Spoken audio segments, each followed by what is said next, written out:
Hello, I think we're on to the world. I think the world is currently watching Rochdale AFC. My name is Chris McGuire. I'm your host for today for this event, which is entitled Behind Closed Doors, What Rochdale AFC Can Do For You. The background to this event is I was talking to the chief executive, David Bottomley. Somebody's got to. And he was talking about the community. And he was saying if the community can't come to the football club will come to the community, and that's the reason for today's event. Dave is not here in person, actually. Dave is watching remotely. He'll explain why in a second. There's two parts to today's event. The first is to see what life is like at a football club behind closed doors during the pandemic, and the other, more importantly, is to find out what the football club can do for you, the community. We've got a couple of schools watching as well. So if you've got any ideas in which the football club can help you, please contact the football club.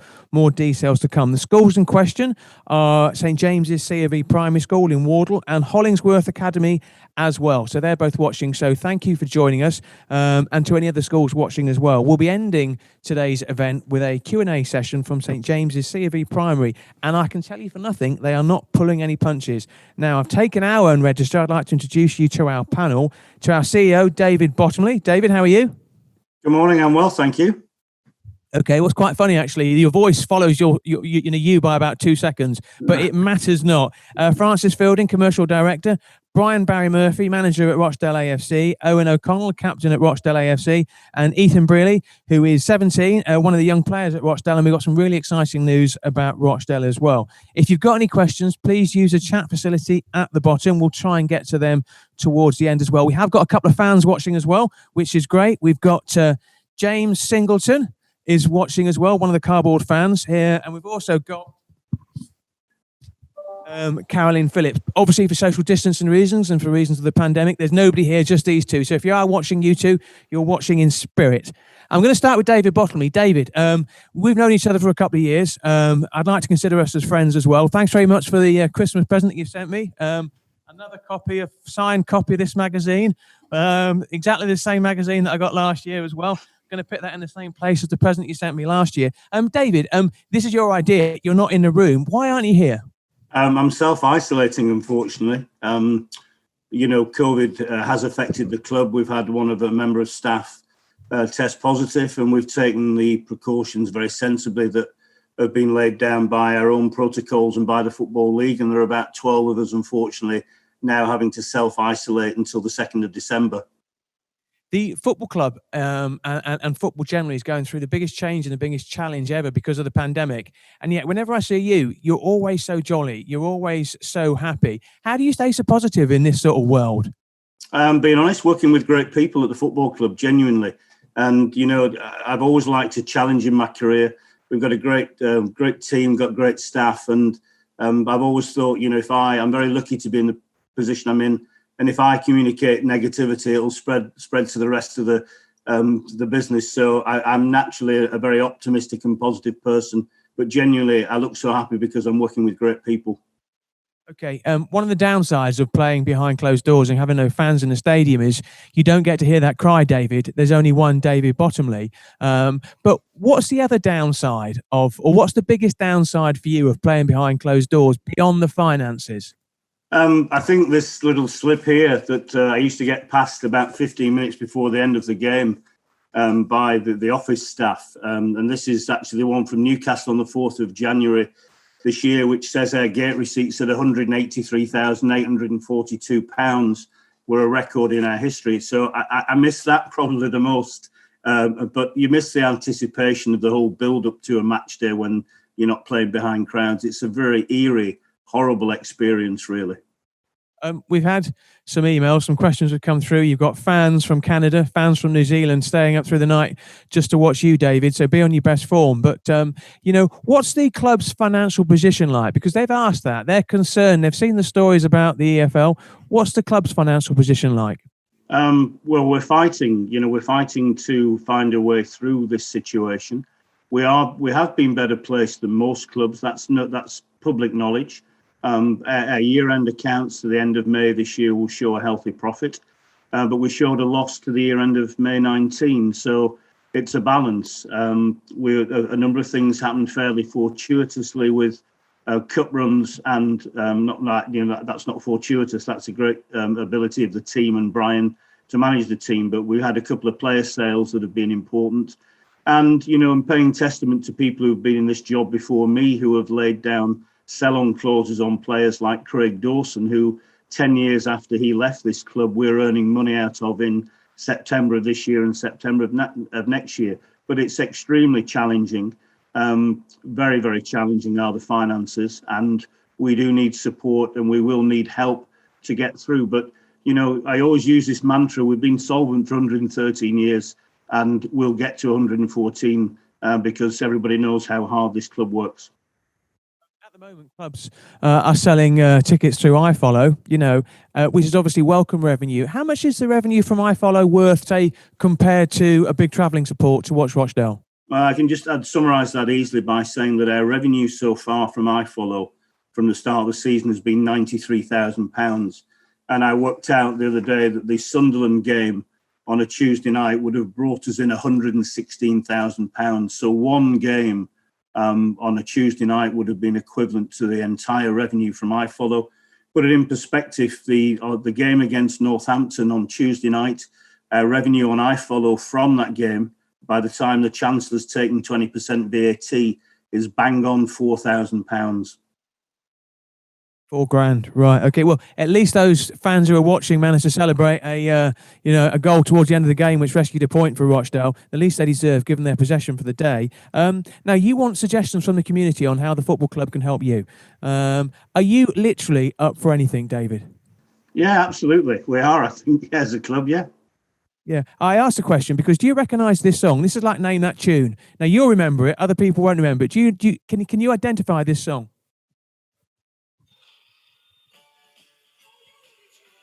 Yes, I wish I could be. I wish it could be Christmas every day. I wish you could sing it every day, judging by that attempt as well. Now, obviously, what year would that come out? 1974. Which was 32 years before one of our speakers today was even born. I mean, you're a fun guy. You've got a sense of humour. You would sing that to people if they wanted you, just to put a smile on the face of Rochdale. The point I'm getting across is that the football club, within reason, will do anything to put a smile on the face of Rochdale. Yeah, I hope so. Yeah, I would do, definitely, yeah. Can you sing that song for us now then, David? No, I wouldn't like to do that. It's a little bit early in the morning. Absolutely. Right, I'm going to come back to you, David. Don't go anywhere. Francis Fielding. Francis, you're the commercial director at the club.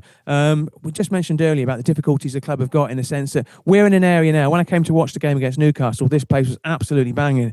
8,500 people outside. You get to a game against Northampton or Wimbledon at the weekend, there's nobody here. What's that like for you as somebody who's got Rochdale Football Club in your bones? It's a very strange feeling, Chris. We had Tony Lloyd here on Tuesday night, the MP for Rochdale, and he's been doing a lot of lobbying in central government to try and get fans returning to stadiums. And he was here on Tuesday night and he said it's just a weird feeling. Tony is actually a Rochdale season ticket holder and he comes regularly as our guest on a match day. And normally on a match day we'd have anywhere between 150, 200, 250 guests upstairs in our hospitality areas. But at the moment there's nobody, so the only people that are here are the away directors. So it's very strange.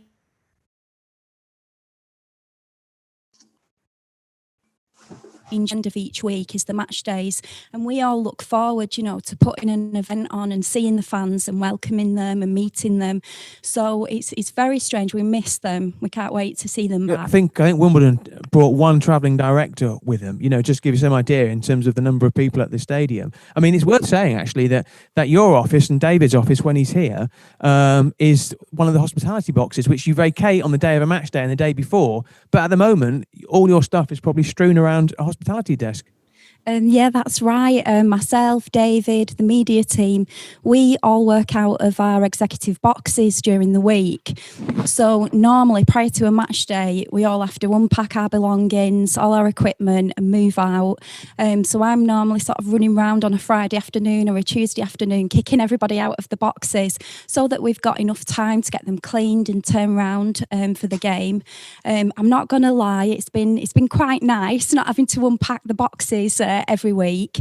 But we'd much rather have the hassle of doing that and seeing our fans and sponsors in the boxes than seeing them empty at the moment. I've read stories about Sunderland, and anyone who's not watched the documentary about Sunderland should. And they've turned up to away games, and they've hired a cherry picker to watch the games, such as their support for their team as well. Are you getting travelling support coming to the ground, on the chance that they can look through the fences or something?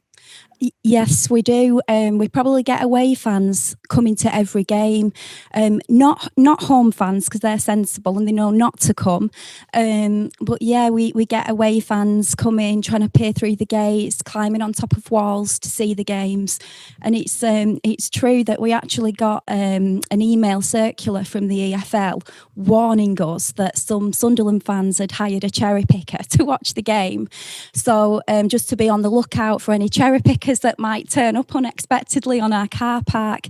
But yeah, some of the away fans are just insane. I think we played Portsmouth on the first game of the season, and we had quite a few fans turning up that we weren't expecting, and they've travelled like 5-6 hours to come and see nothing. And Mr. Pompey, the famous Portsmouth fan, he wears the big hat and the dreadlocks and he rings his bells. He was here, and literally all through the game, all we could hear were these bells ringing. And I actually felt sorry for the Portsmouth fans because I thought they're going to have to listen to this at every single game. But I think it just goes to show how important football is to people. And that's the point, isn't it? Yeah. And obviously, there's plans to try and bring fans back into stadiums. There's a point of today's event. It's not just a football club; it's a community. And there's Rochdale fans who care for their team in the same way as well. I mean, I know in terms of the work of the community, you've signed up with Zen Internet. They've come on board as well. They're sponsoring one of the stands. Just tell us how important is it for the community to get behind companies like Zen Internet? Yeah, it's massively important, and I think we're very fortunate at Rochdale Football Club because we've got some amazing sponsors who've stayed loyal to us. So Crown Oil are our main sponsor, and they sponsor our front of shirt in the stadium. Smith Metals have been sponsoring the football club on and off for the last 35 years. And we've got some more recent sponsors like Andrew Kelly Lettings, Reside. So we're very, very fortunate. But it's difficult because usually at this time of the season, I'd be selling sponsorship packages now for the matches, official match sponsorship, executive match sponsorship, match ball sponsorship. And of course, without being able to have crowds, we can't sell any of that. So we set ourselves a challenge to still try and attract some new sponsors. And it was a very proud moment when we did secure Zen Internet. They've been on our hit list, if you like, for the last sort of 5.5 years, ever since myself and David joined the football club. The fact that they're one of the town's biggest employers and a high growth company. So it's been amazing to have the opportunity to work with them.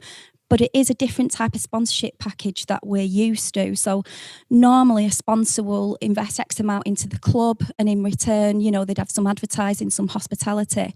But this time the onus is on us. So we get paid every time somebody converts to Zen Internet. So we've got to try and persuade our fans and our businesses and our sponsors to sign up with Zen Internet. So it's a challenge for us because not only have we got to sell Rochdale Football Club, we've now got to sell broadband packages. Yeah. I know you've changed over to Zen Internet, such as your support for Rochdale Football Club. I mean, David, that's an important point, though, isn't it? It's all very well getting supporters or getting sponsors to, support the club.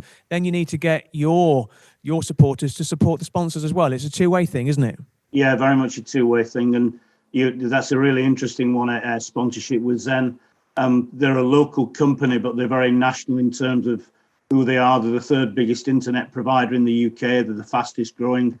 And they have, according to all the Which surveys, the best broadband you can buy. And so it's actually a great opportunity for our fans to watch iFollow with a better link. And a lot of people now working from home. The other thing that's really important about us engaging with businesses in Rochdale, there is a statistic that says for every £15 you spend locally, it actually turns into £50. And so that's supporting bona fide, genuine local retailer, local businesses. We try wherever possible to support local companies. We've invested very heavily this year in additions to or changes to our changing room, to a new fire alarm system, And all of that has been done with working with local companies because we realise how valuable the spend is in Rochdale, because our fans come from Rochdale and we want them to spend money with the club and spend money with their sponsors. David, I'm going to get you in a second to introduce your manager and two of the players as well. But before I do, we have been sent a couple of questions which I want to fire your way. The first one's from Andy Wiggins, who asks, a borough-wide debate led by the council in its civic leadership role is about to take place about the ways in which we can jointly tackle the climate change crisis locally. As a Dale fan, I know just how important the club is in acting both as an asset to and an ambassador for the whole Rochdale community. How can the club best contribute to this debate, and what steps could it directly take to demonstrate its commitment? Well, we're already taking steps. Everybody in Rochdale will be aware of Richard Hagan of Crystal Doors, who's done some marvellous work. We're actually engaging in conversation with Richard about a pledge to net zero at the football club. We're already looking at actually collecting rainwater. Our pitch has gone from a pitch that we used to hate rain to now wanting lots of water on it. So we're looking at collecting our own water. And we're also looking at solar-powered solar panels and generating energy that way. So we have a huge commitment at the club to net zero. Francis, actually, quick question for you before I come back to David. We've had a question from Peter Taylor. He asks, could the club be given premises in the town centre to open a club shop? There are some empty premises in the town centre. Maybe the council could offer free rent and business rates for 1 year to see how it goes. I know you've got a terrific relationship with the council. Is that an option, or is that for you, or is that for David? No, I can answer that question. It's a brilliant idea, and I know David would want to say yes to this. But I have got experience in running and opening these types of pop-up shops.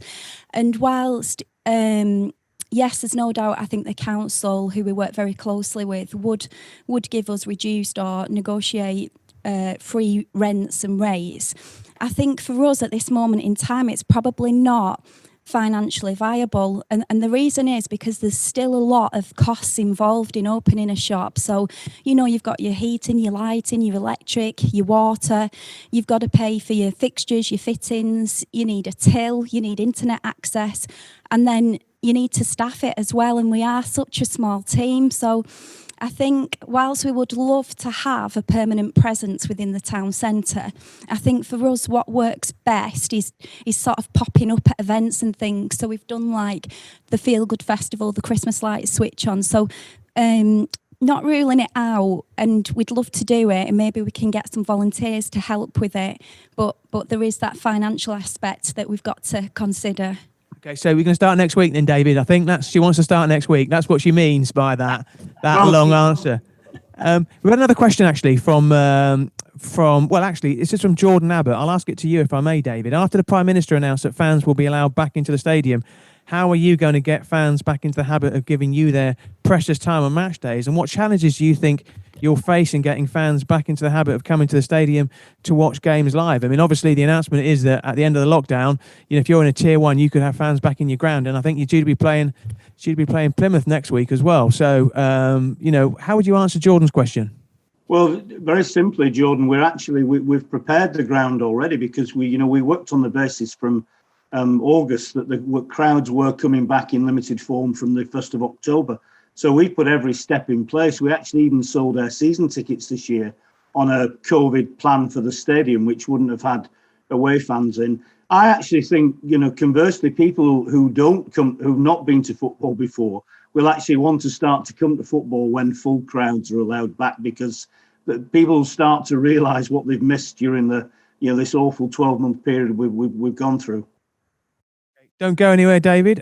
What I want you to do now, I want you to do the most important part of the job. I want you to introduce for the audience, your manager, Brian Barry Murphy, and also two of your players as well. One of whom, Ethan. There's some big news. Yeah, I'll introduce Brian and Owen, who are in huge parts of this club, but delighted this morning to be able to announce to the world that Ethan Briley, who is one of our young stars, he turned 17 on the 23rd of November, delighted to announce that he's signed a 3-year contract, professional contract with the club, tying him with us till June of 2023. He's a marvellous talent, and we hope he develops. And so, Ethan, on behalf of the board, the staff, and everybody at Rochdale Football Club, I'm absolutely delighted you've put pen to paper with us. And he was here really, really early as well, actually. Real top lad. I'm looking forward to speaking to him as well. What about Owen? Is Owen okay as well? Yeah, Owen's a great guy. He's a marvellous footballer. Everybody who watches him play knows that. And he's actually a very proud and committed individual. I know that from many conversations I've had with him. And he cares. He's like all of our players. They do care passionately about the football club. So he's a great asset as captain. I was delighted when Brian made him captain in the summer. And what would you say about Brian?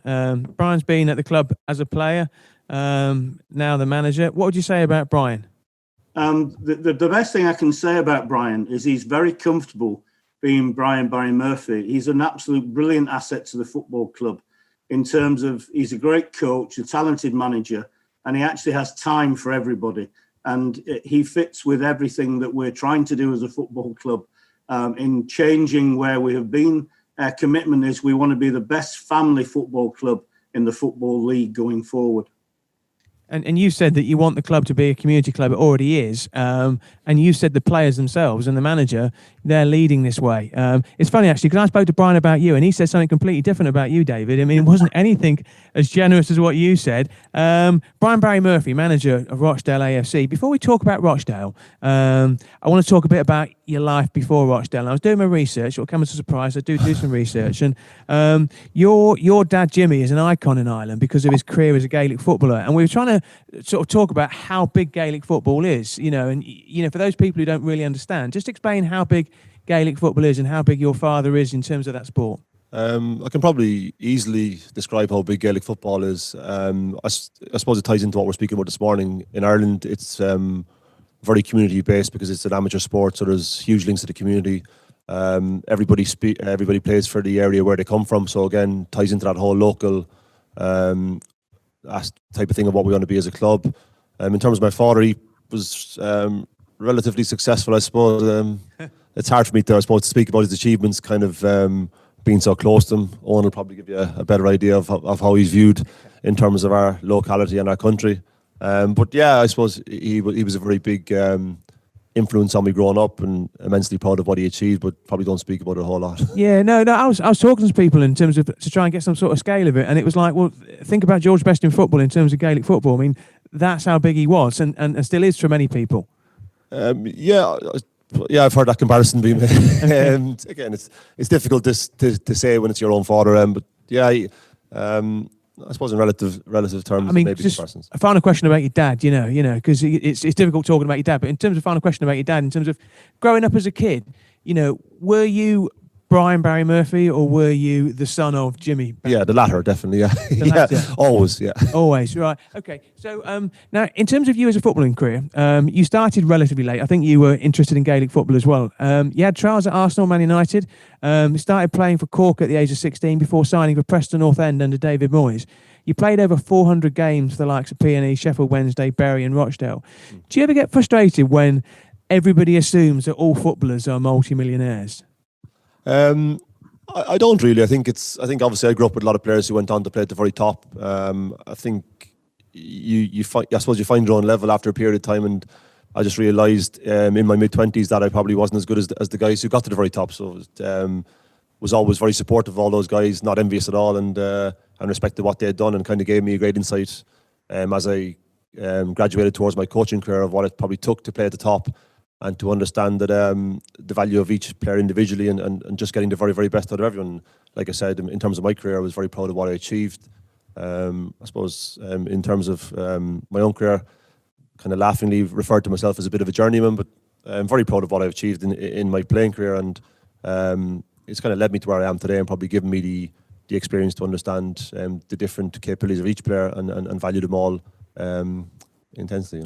How would you describe yourself as a footballer? What were you like? I would say if I look back at my career, probably one of the things I was most proud of was my relationship with my teammates and the value they saw in me, more so than kind of projecting myself to be anything spectacular myself.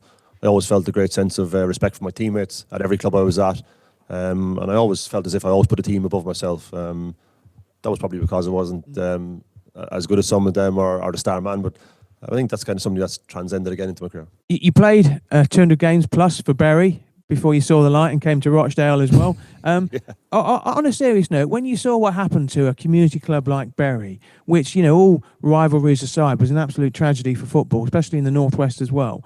What was that like for you as a stalwart of the club?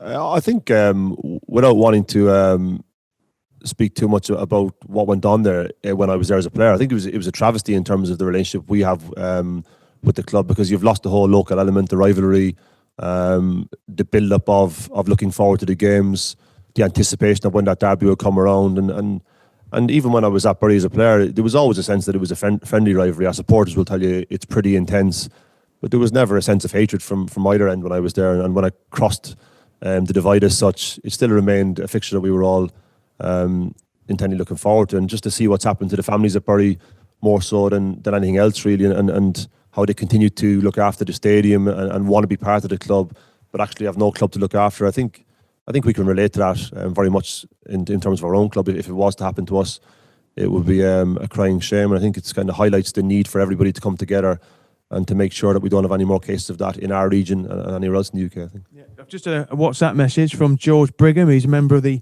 WhatsApp business community. He wants Ethan's autograph. George, it's yours for a tenner. It's coming up for Christmas. So £10, £5 each for me and Ethan. You talk about Bury, you've got like Gary and Phil's and Tracy's, parents were heavily involved. Jill, the mum, was heavily involved as a secretary for a number of years as well. Let's talk about playing behind the pandemic, playing football behind the pandemic, because I remember watching you against Newcastle on the side, 8,500 fans, Newcastle travelling support, in the week against Northampton. There's no one in. Wimbledon at the weekend, there's no one in other than players and officials as well. What's it like for somebody who's played football for so many years to be playing football behind closed doors like that? We've been trying to adjust to it and adjusting by speaking about it and trying to share our experience of how we found it. Initially, I was kind of saying we notice it more than ever in the build-up to the games when there's no interaction with the supporters on our way to the game, or the whole match day experience at Rochdale is kind of one of our most treasured assets, really. We get to speak to the people of all different ages as they come to the games, interact with the supporters pre and post game. But previously I've suggested that once the whistle actually blows and the game starts, there hasn't been a whole lot of difference in terms of a player and coach and manager focus. But we played Northampton on Tuesday night, and like you do, they were winning and protecting their lead, and the time wasting was at extreme lengths. And I thought if our supporters were here, they would have been on the referees and on the opposition's case straight away, and it could have made a big difference. So you're starting to notice that, and I think that's been evident in terms of how referees have managed games, and I suppose the importance of home advantage has been eliminated as such, and that was evident to me on Tuesday night. So while previously I thought there's been no real difference in terms of the actual games, I think there is now, and teams can manipulate the circumstances of the game how they wish, and I suppose that sense of tribalism or having your own people with you, win, lose or draw, has been lost, and that's had a pretty big effect on the games, I think. Well, one of the nice things when we were talking about this event, myself and David Bottomley, and it was like, it'd be great to get a couple of players along. Absolutely no problem. Love to do it. You got the captain here, you got one of the young players here as well, you've got the manager here as well. You're a great believer that what players do off the field is arguably even more important than what they do on the field, because it's about their development. Just explain what you mean by that. Well, I just think from personal experience, when I was Ethan's age, I can just about remember our owns. Well, we're in a different part of the country from where we're from, and the kind of you get Owen here is from Ireland and Ethan's from Rochdale. I think it's important that we understand where you're playing for, the culture of the club, and it's very common in foreign countries to treasure the areas where you come. You reference the Basque countries of Bilbao, and the players are embodied in the area that they come from, and understand who they're playing for. And I think it's just important that we understand who we're representing, and then as such that we get different experiences speaking to different people, and trying to encourage as many different parts of our community to come to the games as possible, or even better, just support the club, because I understand it's not possible for everybody to come to the games, and as we're seeing now, there's a whole different format of viewing the games, and if that ends up being iFollow or different forms of online access, then so be it. And it's just about encouraging as much support from the town as possible, because it is there, and the more time that I spend in the town centre before and during lockdown, every part of the community is hugely supportive of the club, but not everybody comes to the games. And I think we want the people to come to the stadium whenever we can, but if they can't, It's just understanding where that support is and making it as accessible as possible. And in terms of the football itself, in terms of where the football club's at, in terms of on the pitch, they obviously lost a lot of the more experienced players towards the back end of last season. When the fans can come back in the ground and watch your team, what sort of football team are they going to see? I think it's obviously a team that's in transition. We lost, as you referenced, a lot of players in the summer, but the overall vision of where the club's going is a very exciting one, and we have a very young team. That's not to say that we haven't got some older members of the squad who are equally as important, and they are treasured because they're such unique characters, but they're the ones that kind of bring the young players through and make them so comfortable expressing themselves. And I'd like to think the second half display against Northampton on Tuesday was almost a snapshot of what we hope to see going forward. A combination of those players combined with real attacking intent. And as you say, the likes of Ethan, Quadro, we've always had a strong stream of young talent coming through into the team. And we almost reference the likes of Owen and Aaron Morley as more senior players now because they're only in their early to mid-20s. So I think there's a very good blend of young players coming into the team, and I do think it's extremely exciting moving forward. Rochdale's always had a fantastic academy. I think it's the third most productive academy in terms of players who come through into the first team in the whole Football League.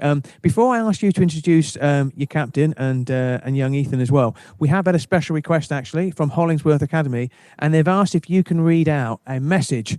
So if it doesn't work out as a football manager, you could get a job as a newsreader if this goes well. Okay, so just want to read that message out into that camera. I'll do my very best, yeah. We've been contacted by Mrs. Calvley of Hollingworth Academy, who has asked if I can read out the following message to Year 11 pupils across the borough. Year 11 pupils across the borough must complete at least 2 applications to a further education providers ASAP, as most deadlines for application close on December the 1st. This could be an application to a college, sixth form, apprenticeship, or even employment. And we ask pupils to submit applications to at least 2 places so that they have a backup plan in place. Always a good idea. Any pupil who is struggling because they don't know what they want to do, like me, or don't know where they want to go, can book an appointment with their careers advisor. If you're a student at Hollingworth Academy, you can contact Miss Calvley directly or via Google Classroom. Okay, excellent. How good was that, David? I mean, I think you might lose him to a life in media. Oh, he's very talented guy. Okay. Can I ask you to do something you're much more familiar with now? Thanks for doing that. Just introduce your captain and introduce Ethan as well, if you would. And just say a few words about them as well.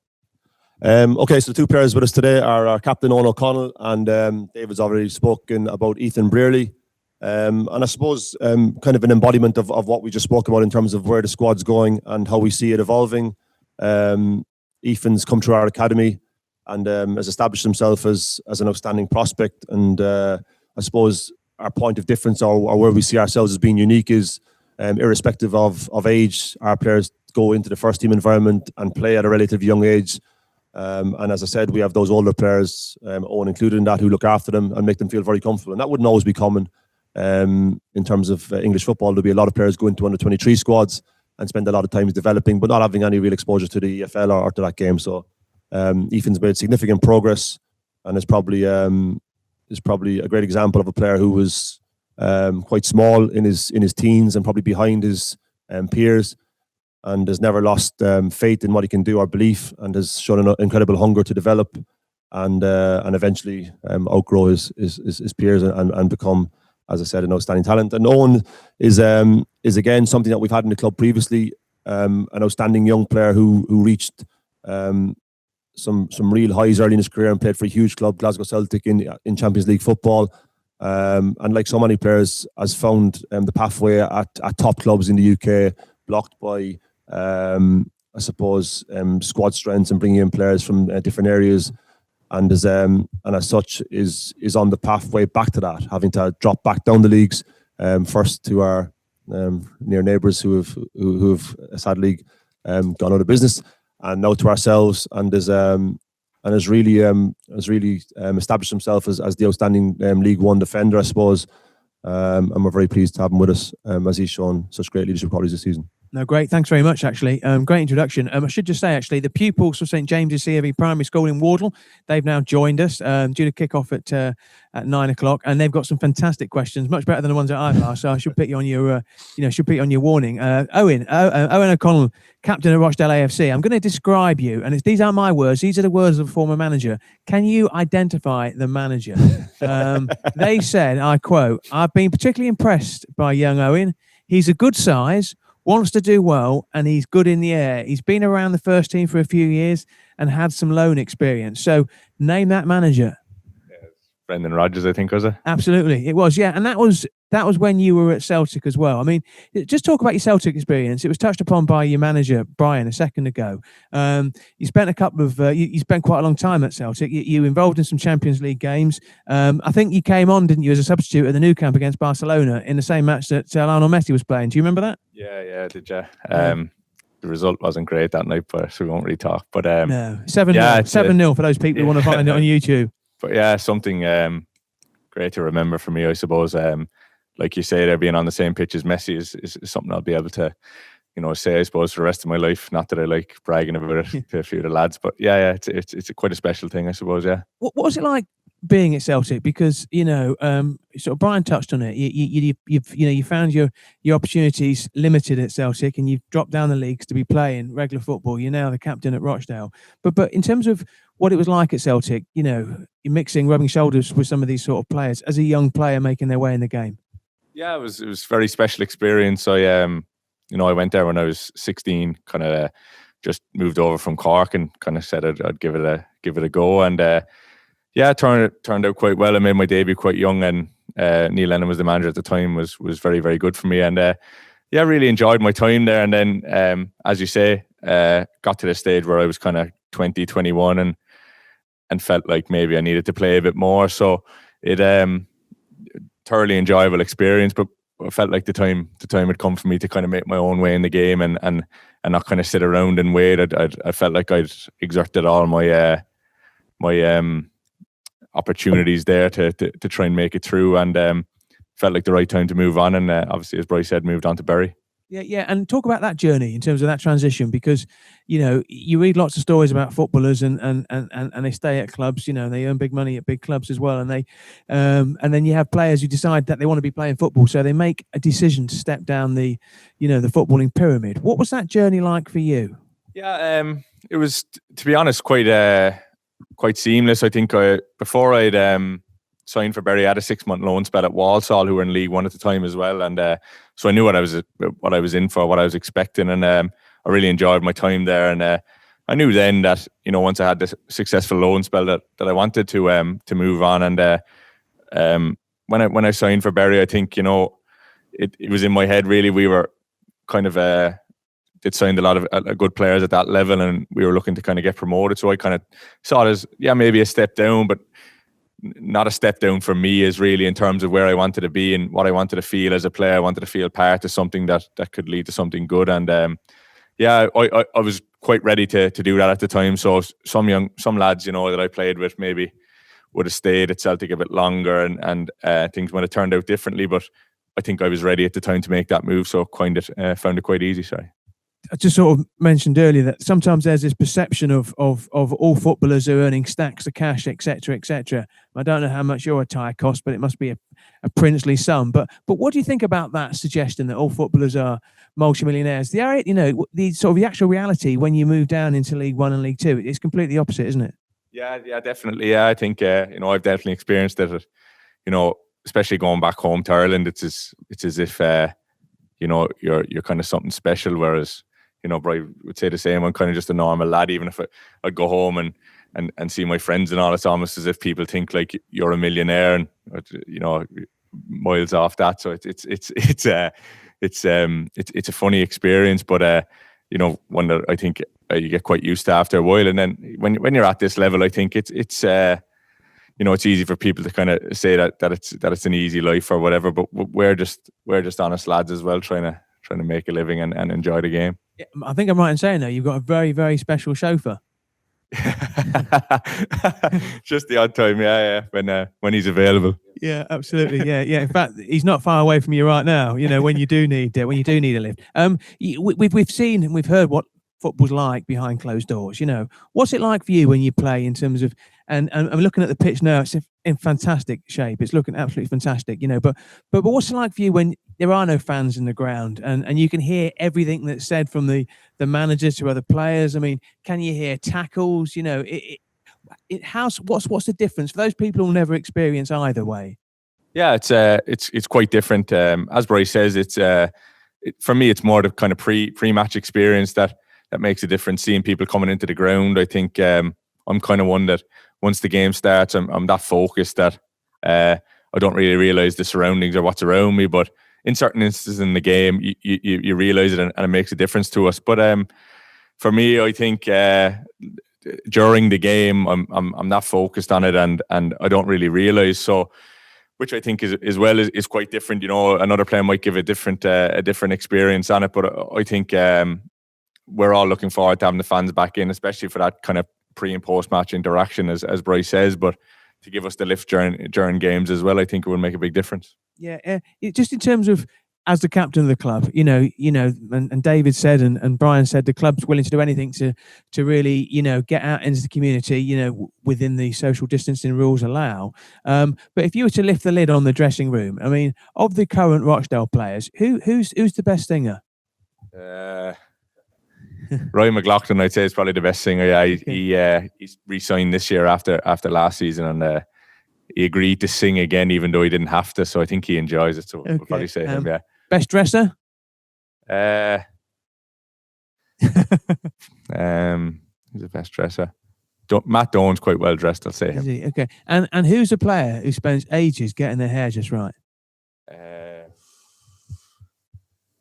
Probably, I'd say Ollie Rathbone puts like clips in it before the game and all that in the hairband. So yeah, probably have to give that one to him. Have you got any talents of yourself that you want to share? No, just okay, quite quiet, I think. Well, we'll come back to that. We'll come back to that in a second. Actually, delighted to come to Ethan Briley. Congratulations on two reasons. One, you turned 17, I think, on Monday. Yeah. Happy birthday to you as well. And the news that a lot of Rochdale fans have been hoping for, pen to paper on a 3-year deal at Rochdale. You're a local lad. You went to school locally, didn't you? Just up the road. I think you live 2 minutes from the ground as well. What's it like for you to sign professional terms for your hometown club? Yeah, I'm delighted. Obviously, I've supported this club since I was very young, 3 years old, and I've played for him since I was around 6-7 years old. So to actually be a professional football player for the club I've always supported is great. It's a great feeling. Yeah. Which school did you go to? I went to Alder Hill Community School, just down the road from here, about 5 minutes away. Yeah, and your dream has always been to play for your local club. You've not had your head turned by anything else. It's just to play for Rochdale. That's been your dream. What's it been like to play with the first team? Yeah, I've supported them, so I've watched loads of them play. And to actually be able to train with the players I've watched all my life is great. It's just, it's just amazing, really. Who's your, obviously can't be embarrassing to mention the captain, but yeah. Who's your favourite player? Who's, in terms of, if you watched Rochdale as a kid from you're still a kid now, but yeah. From the age of 3, growing up, who's your favourite player? When I was young, I always liked Ollie Rathbone. I'd say he was my favourite player growing up. I just liked everything he did, and I thought every game he gives 110%, I think. Now there's a few schools watching today, and they'll be looking at you, and you'll be a role model to them as well. What's your advice to any kids watching today? I mentioned the schools. What's your advice to them who want to follow in your footsteps? I'd say just always give your best. Always give 110%, and if it's not always going your way, just carry on, because a couple of years ago, I remember I was falling down. All my teammates, all my mates was taller than me, and I weren't very big. But I finally grew, and I've caught them all up, and now I think that just shows, just keep on going even when you're struggling, and you can get something out of it. was talking to your manager, and the manager said that when you're at the academy, a lot of football clubs have got this idea that, if you're not big, if you're not huge, you're not going to make it in football. And Rochdale have never been that type of club. And the staff in the academy recognise your technical ability, and the things you can do with the ball are incredible as well. To get that sort of backing from your local club must have meant a lot to you. Yeah, it's great. As you say, like most clubs could have just easily just binned me off and thought he's never going to be a player because he's not big enough and he might not grow. But Rochdale have stuck by me and just been great with me really all through the years, ever since I joined when I was 6, 7 years old. Yeah. I said to you before, I said, what would it be like for you to walk out on that pitch, a full stadium, mum and dad, your younger sister, all your family and friends, and your eyes almost glazed over, because that's the dream, isn't it? Yeah, exactly. It'd be a dream come true for that to happen. Just amazing. Like ever since I was 3 years old, I'd dreamed of that moment of just walking out with the stadium full of fans with the team. Okay, yeah. It's funny actually, because very rarely when somebody gets described, you meet them and they're exactly the way you're described. But Yeah. David said you've got to meet him, because he absolutely bleeds Rochdale Football Club, and it's fantastic, and it all goes well for the future, David, in terms of Rochdale Football Club, that he's signed for the next 3 years as well. I'll be honest with you, it makes me feel bloody old. I'm not going to lie. Now this is the moment that you've all been waiting for. No, not the end of the event. This is when we've had some questions that have been sent in by one of our local primary schools, and if everything works well, Kelly Corley. Kelly, can you hear me now?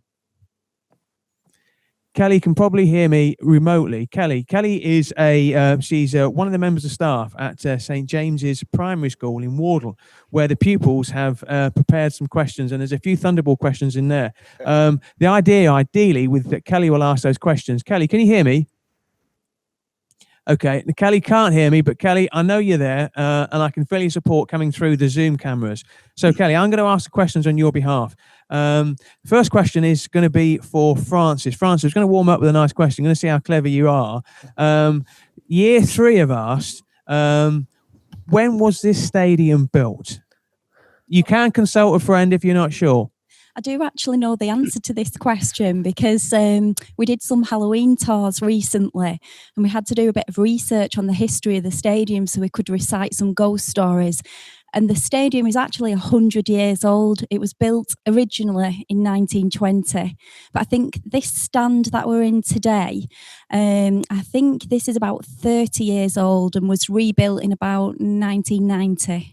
1990. And they've also asked, actually, year 3 have asked, Francis, if they can visit the ground. And year 5 have asked if you work with any other schools as well. One of the purposes of today's event is that the football club really immerses itself in the community, which it does already, but it's putting itself out there. Can they visit the ground? Yes, certainly. I just mentioned the Halloween tours. We're running some tours over Christmas. You can book those actually on our website at the moment if you go to rafctickets.co.uk. And those are hosted by Mr. Dave Sweetmore. But they've been so successful, the tours, that we do want to roll them out to schools. So we're hopefully, when it's safe to do so and we can, we'll be doing that next year. And yes, we work with all the schools across Rochdale Borough through our trust, which is ran by Keith Hicks and Siobhan.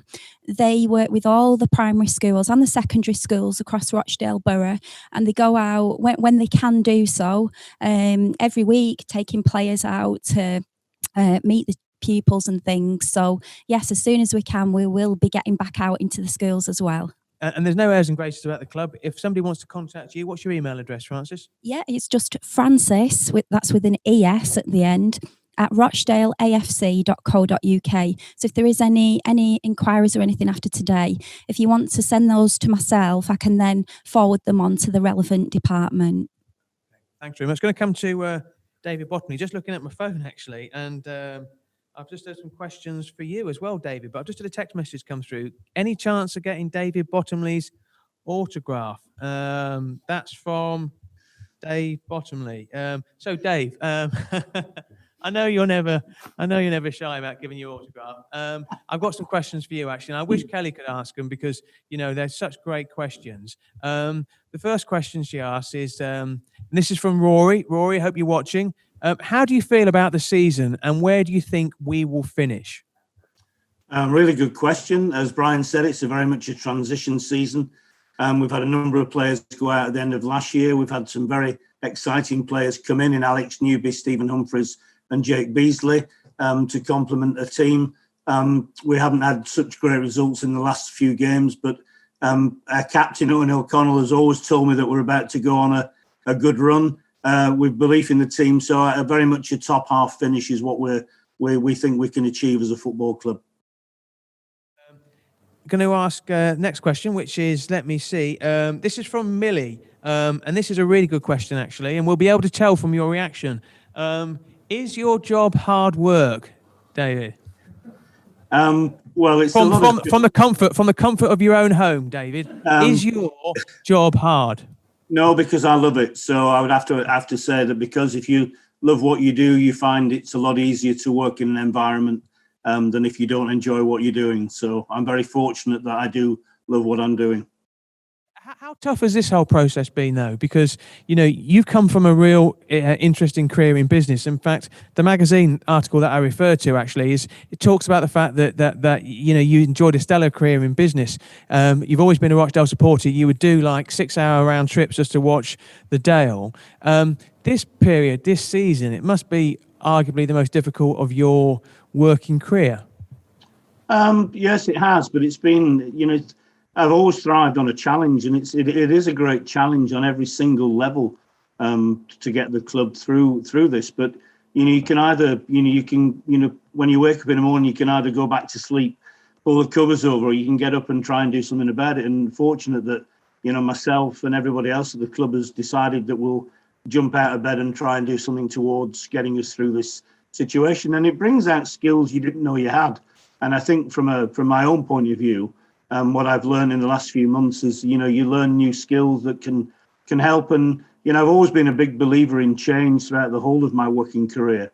And I've always adapted to change and tried to drive it. And very much at this moment in time, that's what's happening. Another question here, a personal favourite of mine, actually. Well, the next one after this, actually. This is from Zach. Excellent question. Are footballers well paid? I think they are at the very top level. I think they're exceptionally well paid at the Premiership level. The level that we're playing at, I don't begrudge any player what we're paying them. It is a short career, but they are paid more than the average person. There's absolutely no question about that. But they have a lot of talent, and they're entitled to go out and earn money to be rewarded for that talent. It's at the very top level that players are very, very well paid. I've got a brilliant question here before I come to Brian.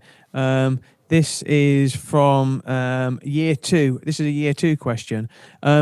David, are you a millionaire? Do you drive a fancy car? Well, the fact my car's been MOT last week would tell you that it's probably not a fancy car. Every single one of the players at the club drives a better car than me. But no, I'm not nowhere near a millionaire. Never will be. Okay, all right. Okay, you heard that, kids. You heard that. You know, I believe him. Now it's the time for the manager and the players to answer these questions from St James's CFE Primary School in Wardle. First question is from Ernie and goes to Rochdale manager Brian Barry Murphy. The question is, why did you want to be a footballer? I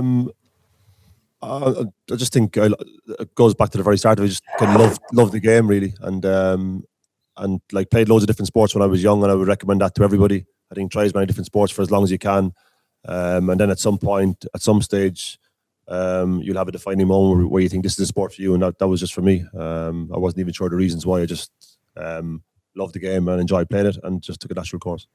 We obviously, the world mourned the loss of Maradona yesterday at the tragic age of 60, and for those of us old enough to remember, you know, the World Cups, you know, one of the world's greatest players 15 years ago yesterday, since the death of George Best as well. You've played with some great players, against some great players as well. Who would be the best players, you know, that you've played with or against? I think I was very lucky at the end of my playing career. I was player coach, and kind of it gave me kind of a unique insight into what I wanted to do. And like I just said, I didn't have any real designs on being a manager.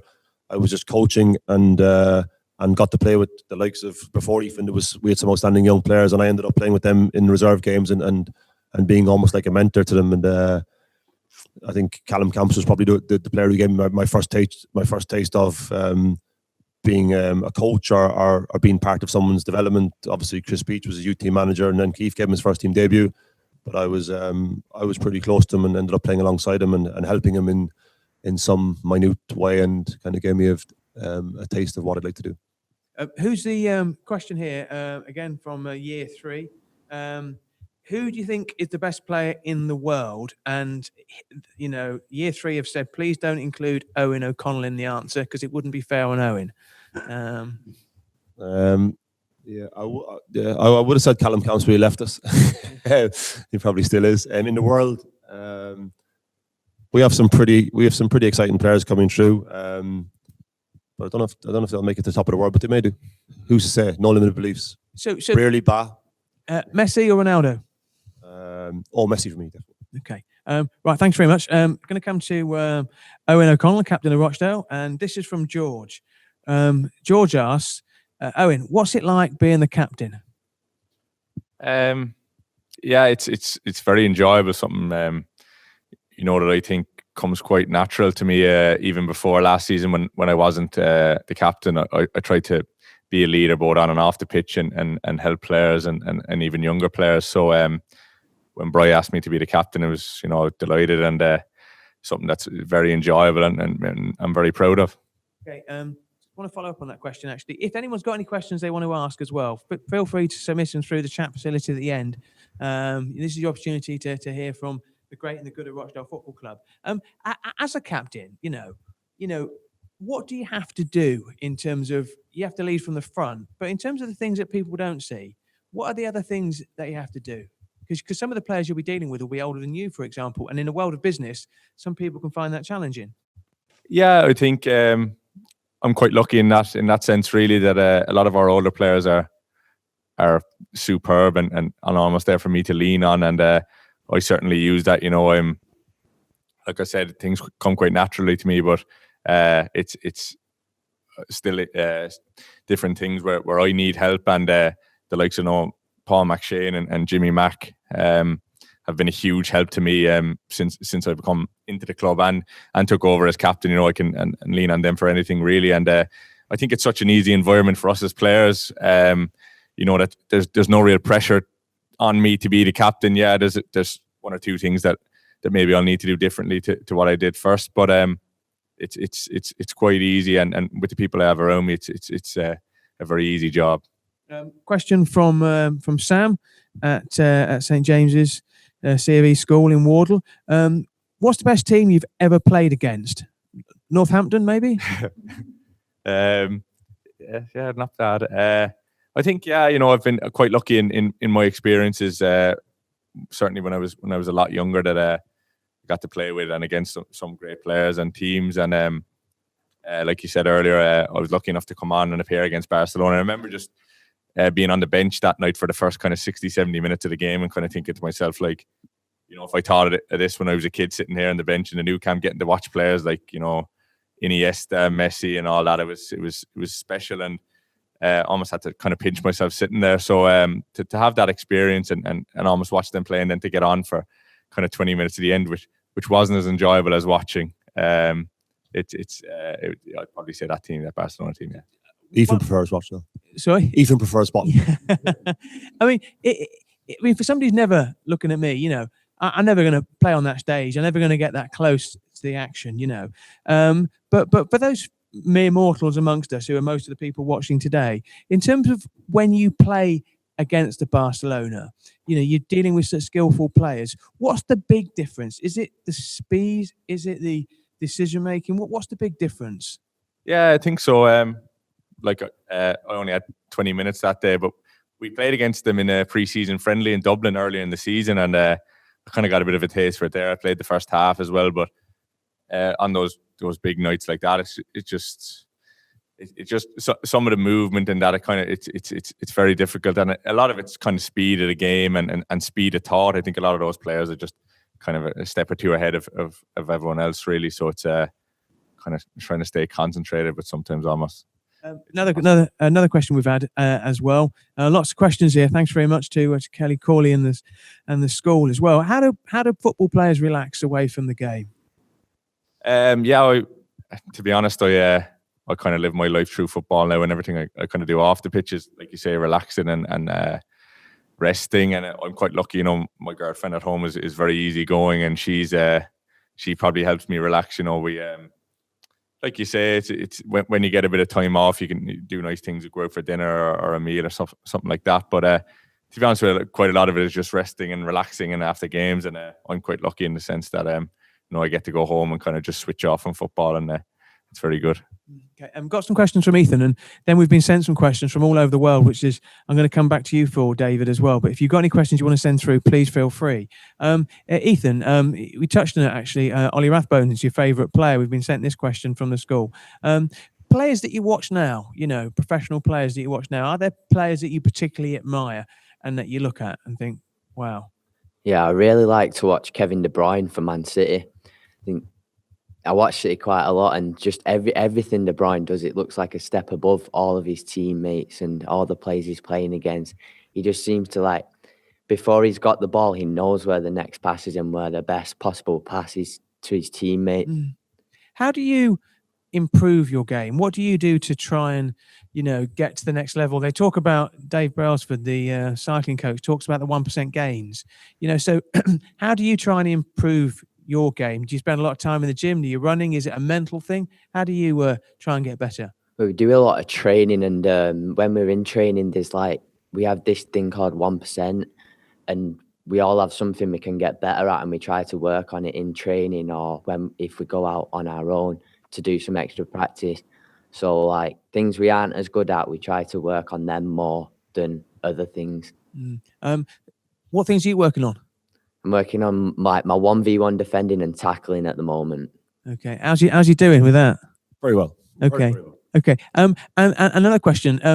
How do you like to relax? I mean, you know, you are now a professional footballer. You know, it's a dream come true at your local club as well. You know, what's life like as a professional footballer? Does your mum let you get away with anything and everything, or what's it like? You saving for a car?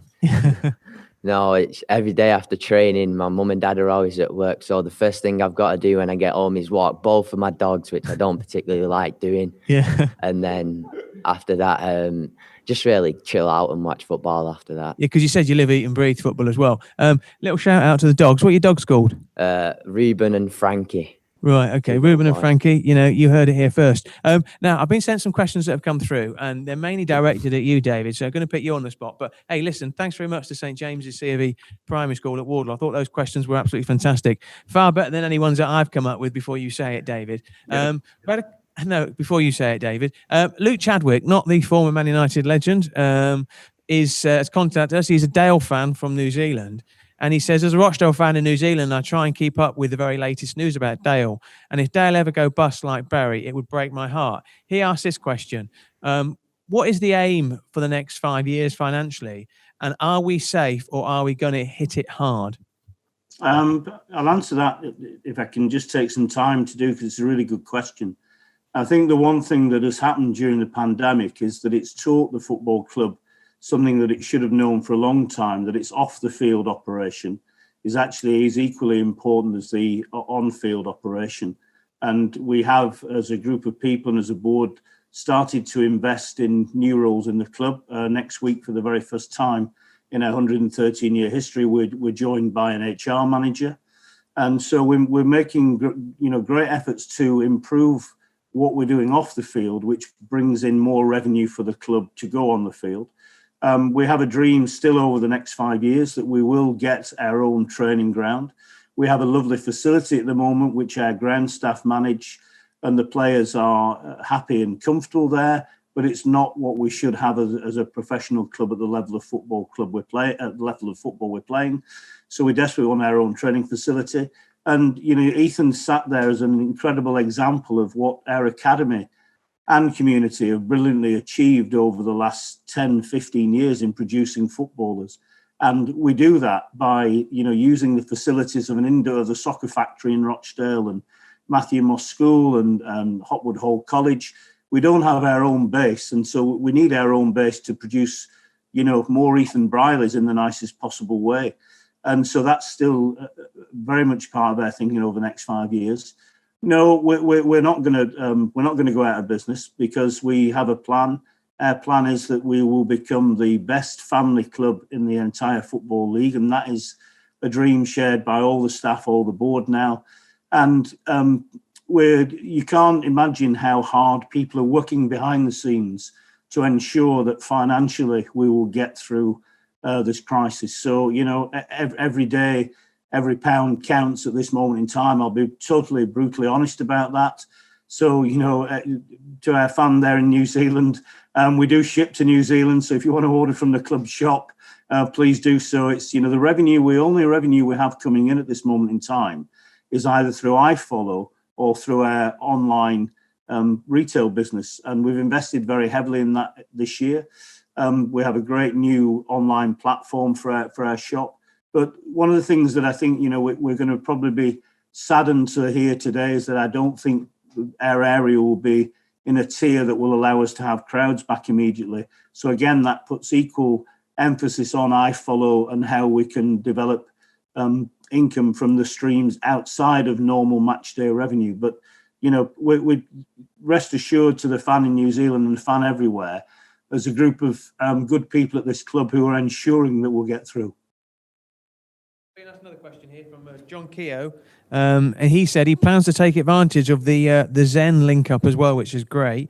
I spoke briefly with David about sponsoring the ladies' team and wondered whether that conversation could be started again. As you know, I'm a big fan of women's football through my own daughter.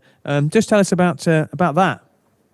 Well, John, I'd be delighted to take that up again. The community do a brilliant job in running the ladies' section.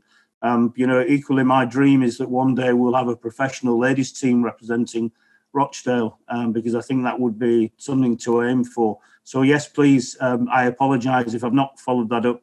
When I say we're all working hard, we are working incredibly hard, and we are in a situation still at the moment where some of our staff are actually still furloughed. So it's common that sometimes we don't perhaps react as quickly as I would like to.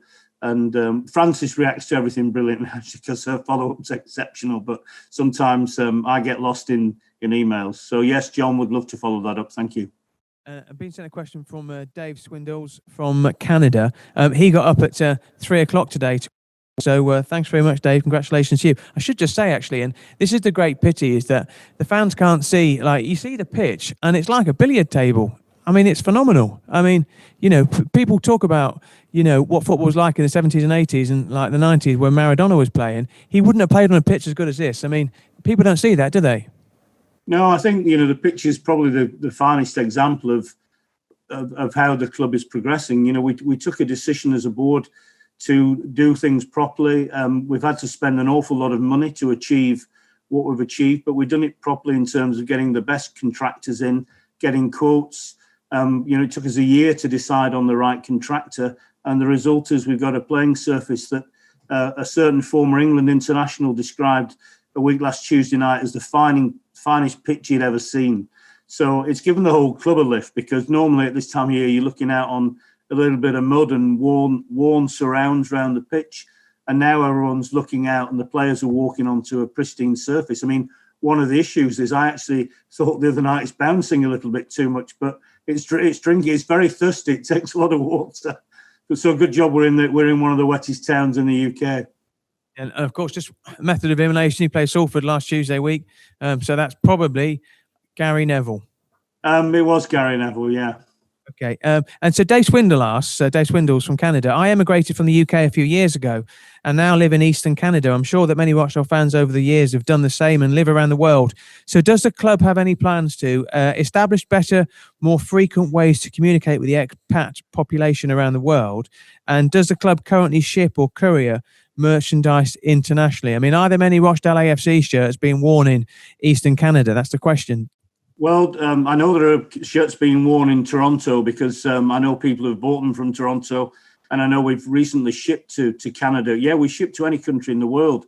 And please, what I would say is that we would love to have a greater expat network for the football club. The one thing that we don't have is we're not over-resourced. We don't have an ex-players association either, which is something that the club would love to do. And please, if there's anybody out there who would love to come forward and volunteer to actually start an expats club, we'll try and give them as much help as possible from the club. But, sometimes we just don't have the resource to actually do that. And that's a shame. And, in the future, I hope we will do. But now, please, if anybody wants to come forward on both of those things, ex-players and expats, that would be brilliant. Last couple of questions before I give a final word to you and then a final word to the manager as well, to Brian. Sue Tasker asks, to involve the business community, would it be possible to invite local companies to pay a fee to have their logo visible in the stand along the lines of the face in the crowd? You heard or you saw him earlier. A way of generating revenue for the club as a way of collaborative community project for the season. Sue, yeah, the answer to that is we actually are still doing that at this moment in time. If you look, if you watch the games on iFollow, you'll see all the advertising boards around the ground. Francis sells those. We've been very fortunate that sponsors have committed this year to redo this. But if you'd like to talk to Francis about a sponsorship board or any local company, we'd be actually delighted to talk to you. We'd also like to have more face in the crowds out there because that's really important to us too. Okay, so just been asked a question. I'm going to come to Brian with this one. George Brigham, who is the person who wants your autograph. How are the club links? 20 quid now. It's gone up, George. How are the club links with local junior football clubs in terms of scouting players for the academy, encouraging new fans, etc.? I think in terms of the links between the community and the players, Francis and David have done a great job of building those relationships. And our players are available. Francis often referenced when are the players available or when can they go in. And literally our players are willing to do anything for the club and anything for the community. So they're willing to go into any environment, any business, any school, any team, and spend some time with players, coaches, or businesses. And they are really a unique bunch in that sense. And we have a very broad group of guys in terms of where they come from and in terms of what ages they are. And they really are available, as you use the phrase, up for anything. Yeah. I mean, because what you want is like players like Ethan coming through, because that's a massive boom for a club like Rochdale. Yeah, when we've had our guys in the academy, Tony Ellis has headed that up, and Lee Riley and Kevin Gibbons and the rest of his staff have done a great job in bringing through players.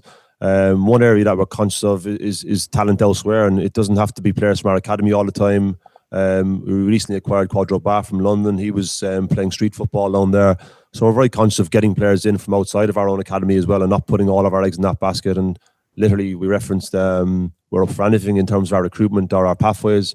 We're willing to take players from anywhere in the world, and especially in the UK, and give them a chance and finding a home here. I mean, Ethan, how did you get involved in the club? How did it start for you? On school holidays, it was. I went to like a soccer camp, and there was a Rochdale scout there because I think it was to do with Rochdale. It was in the soccer factory, and he just said, "We've got trials for the under-7s on Tuesday night if you want to pop along." So I ended up going, and in that night I signed. Wow! And never looked back. I think the open trials are always, no matter what we say, there will always be players under the radar.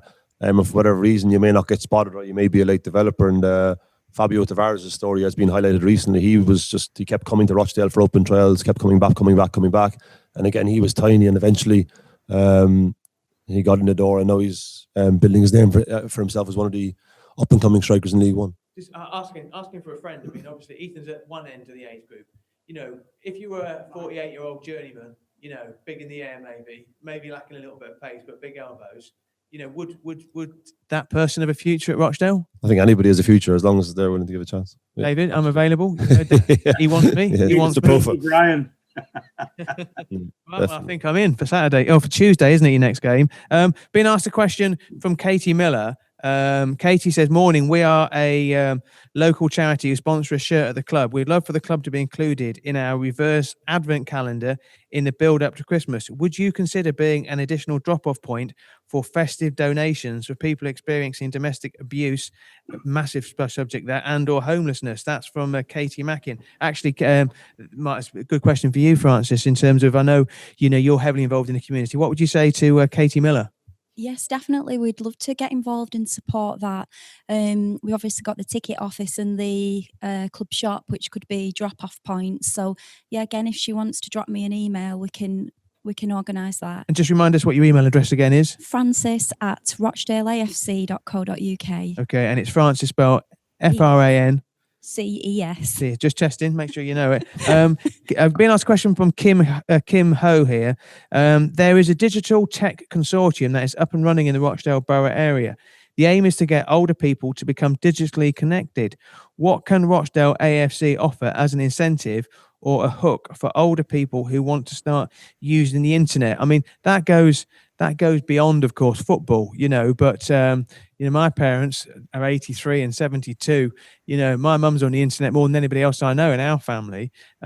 Is there anything the football club can do, for the older person on the internet? And also, it's worth saying that some of your most longest serving fans, you got people in their 80s and 90s still following Rochdale, haven't you?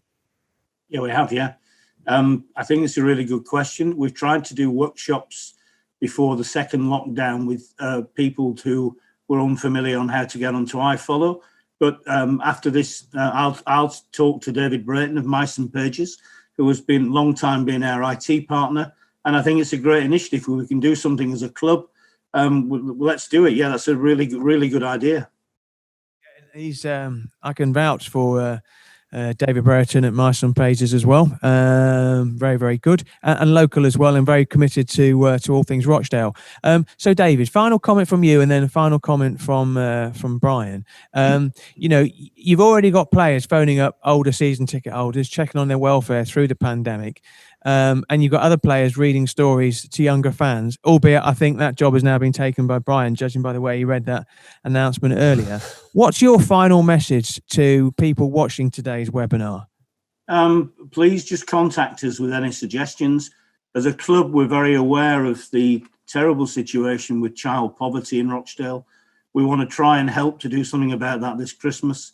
We want to try and reach out wide. We've had a great community operation for a number of years, but we're wanting to reach out wider to both people and businesses in Rochdale to say, look, the club has been around for 113 years. We are, without being boastful, we're the best success story the town's had in many a recent year. We're a flagship for the town. We get lots of national publicity. Our games are frequently seen on television. So please, how can we help you, the people in Rochdale, to enjoy a better Christmas, but long term, how can we reach out more into the community and get more involved with people? And how can you please get more involved with the football club? That's what I'd say this morning. Thank you. Thank you very much, David. Brian, what's your final? If you had one message to people from today, whether they're fans, businesses, schools, whatever they are, the next young Ethan Brearley's coming up through the ranks. 48-year-old has-beens like myself, or a friend of mine. What would your message be? I think in reference to this morning, I think I've been saying to David and Francis for a while, our squad has evolved into just a group of lads from a very broad spectrum of cultures and ages. And like I said, I think we cover a lot of different bases. I think that is representative of what we want to do in terms of the community in Rochdale. I think for too long we've said that just every different part of Rochdale, there was different areas that would support the team or wouldn't support the team. And I think I'm here to say that for whatever part of the community wants us to do anything, we're there. We're available to do anything in terms of interacting with young people, old people, male, female, anybody who wants us, we're just there. And I think there's a unique opportunity in this pandemic to achieve a whole lot of new things, new norms and new relationships. And like I said, the support is overwhelming in terms of a feeling from every part of the community. And if those people can't get to the games, then they can support us in whatever way they see fit. And we're just here to return that favour and do whatever Francis and David think is necessary. But I think also whatever the people of Rochdale need. Our players don't have to be asked to do it. They're willing to do it and they're there for them. Okay, absolutely fantastic. Events like this can't happen without people behind the scenes as well. Thank you very much to Alison Salas from the IDA, who is pulling all the strings behind the scenes, and also to Sam at Zen Internet as well. You can't see it's a fantastic setup we've got here today. It's a great event. It would have been easy to have done this event virtually, but we didn't want to do that. The players and the manager wanted to come in as well. And thanks very much to you, David. I think it's delivered on the idea that we had a couple of weeks ago as well. Thank you for our speakers. It's great to listen to you and to hear you. It fills me with a lot of confidence moving forward as well. Just remains for me to misquote Mariah Carey and say, all I want for Christmas, David, is for the fans to be allowed back in to football. Thanks very much. Take care. And I know it's early, but have a good Christmas. Thank you. Thank you.